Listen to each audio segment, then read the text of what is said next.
Since the new moon is already in our doorstep, I wanted to take this opportunity to talk about the tips and tricks which I use to set my goals and intentions in new moon and also monitor my previous goals. So if this is something you're interested in, please keep on watching.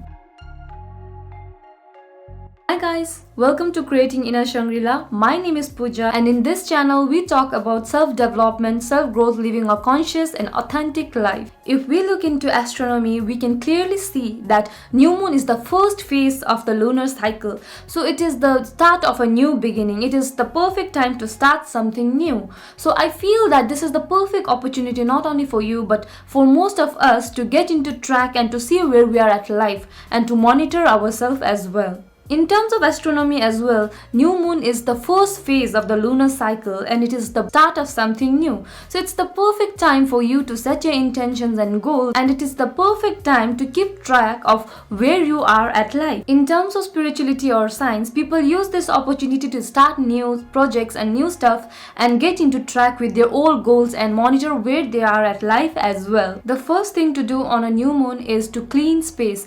When I say clean space, it doesn't only mean the place where you meditate or do the new moon ritual, but it means your entire house. It is all about the energy, and having a dirty laundry or a dirty house doesn't provide your house with a good energy. So what I personally do is I clean my house, change the sheets, and I try to purify it in the best of my capacity, because when you have a clean house, you not only feel that sense of purity, but the energy around the house is also welcoming and good. The second thing to do is to take spiritual baths. I know it's not necessary, but I like to make the most of it. Take a bath, put some bath salt in there, some soap, some essential oil which makes you feel good, and put a soothing music in the background and light some candles so that you get into that ambient feeling of relaxation and you feel at a high level of frequency to manifest and do better in your new moon ritual. The third thing is to cleanse your space. I know you have already taken a good spiritual bath and you have cleaned your house, but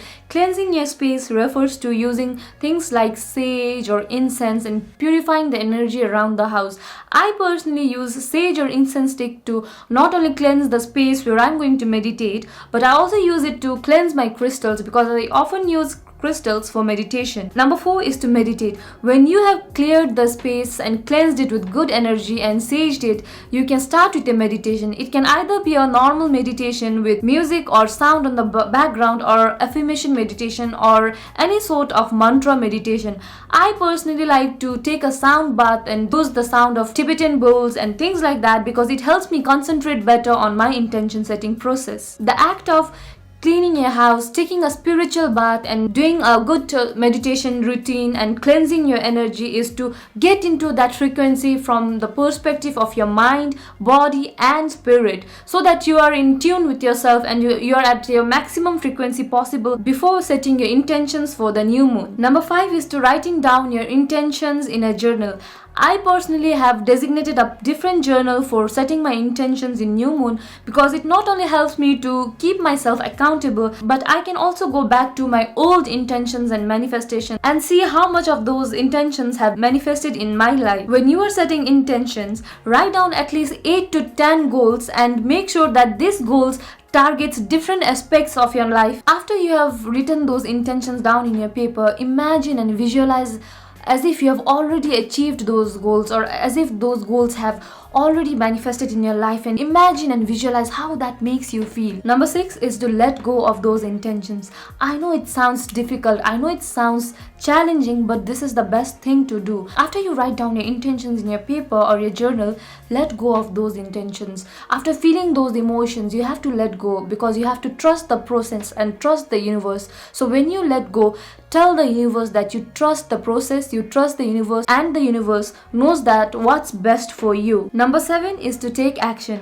As obvious as it sounds, most of us, we rely on the manifestation process and visualizing and never take that first step. That's why it takes us so long to actually achieve or gain momentum in our manifestation. If you have 8 intentions or plans which you have manifested or written down, make sure that you have at least 8 actions or 1 action for each intention to bring momentum in your life. When you take action, the manifestation process is much more faster because you you are bringing momentum, and energy is in the flow in your life. It is not stagnated, but it is in the flow, because when you are taking action, you are in flow state and it is bringing momentum in your life. So that's why take action on each intention you have set. It may not be massive action, but start with simple little steps. Personally, it has been more than a year now that I've successfully manifested most of my goals and intentions using this new moon ritual, and I'm sure it's going to help you guys if you follow the steps which I've mentioned above, because it definitely helped me. Thank you for staying till the end, guys. Thank you for watching, and hope this video helps you. Until next time,